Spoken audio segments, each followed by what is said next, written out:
Hello bachcho, let's read this question. The question says, what product would you expect from the addition of deuterium chloride to 2-cyclohexyl 4-methyl 2-pentene। हमें बताना है कि deuterium chloride कैसे add होगा किसमें 2-cyclohexyl 4-methyl pent 2-ene में, right? The key concept for this question is electrophilic addition। अगर हम लोग बात करते हैं एल्कीन्स की, अगर हम लोग बात करते हैं एल्कीन्स की, ठीक, क्या ये हमारे पास हो गया, क्या ये हमारे पास हो गया एल्कीन, राइट।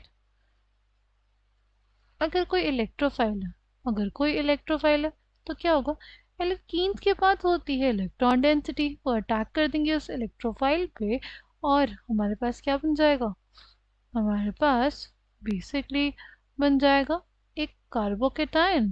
क्या बन जाएगा, एक कार्बोकेटायन। जितना ज़्यादा ये कार्बोकेटायन स्टेबल होगा, राइट, जितना ज़्यादा हमारे पास ये कार्बोकेटायन स्टेबल होगा उतना ही ज़्यादा ही हमारे पास ये रिएक्शन क्या होगा, फेवरेबल होगा, ठीक है। फिर हमारे पास क्या हो जाएगा, जो रिएजेंट का न्यूक्लियोफिलिक पार्ट होगा वो हमारे इलेक्ट्रॉन डेफिशिएंट कार्बोकेटायन पर अटैक कर देगा और हमारे पास बेसिकली एल्कीन पे क्या हो गया, एल्कीन पे हो गया electrophilic addition, right. Electrophilic addition क्यों बोलते हैं इसको, इसलिए बोलते हैं क्योंकि इसमें पहले इलेक्ट्रोफिलिक पार्ट ऐड होता है, इसमें क्या होता है, पहले इलेक्ट्रोफिलिक पार्ट ऐड होता है, इसलिए क्या बोलते हैं इसको, electrophilic addition reaction of alkenes, right. ये हमारे पास ये रिएक्शन होती है।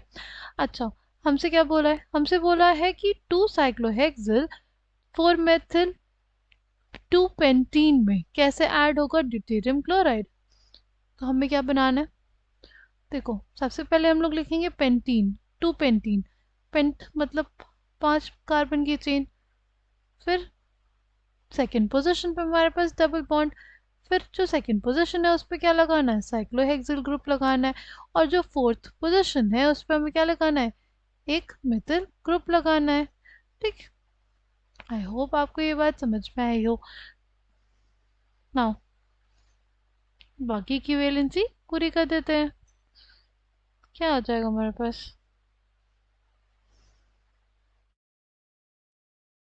कुछ ऐसी स्पीशीज आ जाएगी, राइट। ये हमारे पास एल्कीन हो गई। अब हमारे पास है ड्यूटेरियम क्लोराइड, इसमें जो डी प्लस है, राइट, ये हमारा बिहेव करेगा इलेक्ट्रोफाइल जैसे, राइट। ये जो एल्कीन होगी इस पे अटैक कर देगी। अब हमें ये देखना होगा कि हमारे पास दो कार्बोकेटायन बनेंगे, दोनों में से जो ज़्यादा स्टेबल होगा वही फर्दर जाएगा किसके लिए, प्रोडक्ट फॉर्मेशन के लिए, ठीक।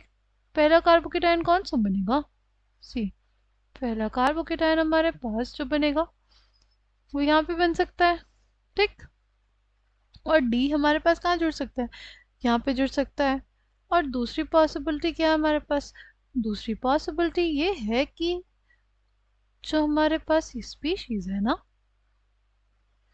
यहाँ पे कार्बोकेटायन बने और हमारे पास जो डी है वो कहाँ पे जुड़े, जिस कार्बन पे साइक्लोहेक्सिल जुड़ा हुआ है, ठीक। अब हमें डिसाइड करना है इन दोनों कार्बोकेटायंस में से कौन सा ज़्यादा स्टेबल है।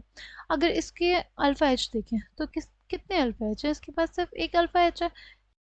यहाँ पे देखें तो इसके पास है 5 अल्फा एच, देखो 3 ये वाले, एक ये वाला और एक साइक्लोहेक्सिल रिंग वाला, यानी टोटल इसके पास 5 अल्फा एच हो जाएंगे। इस कंपाउंड में 5 अल्फा एच और एक ड्यूटेरियम, यहाँ पे एक अल्फा एच और एक ड्यूटेरियम है, राइट। यानी ये जो कार्बोकेटायन है ये हमारे पास ज़्यादा स्टेबल होगा, क्यों, क्योंकि इसके पास मोर अल्फा एच, मोर हाइपोकॉन्जुगेशन, राइट।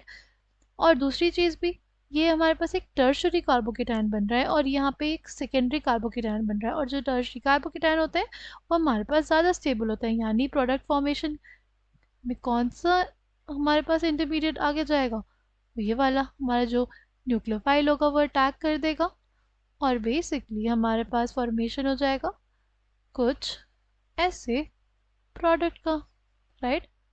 हमारे पास बेसिकली क्या फॉर्म हो जाएगा हमारे पास बेसिकली कुछ ऐसी स्पीशीज फॉर्म हो जाएगी and this will be the final answer for this question. Coming back to the question, correct answer for this question will be option B. I hope you understood it well. Thank you and all the best.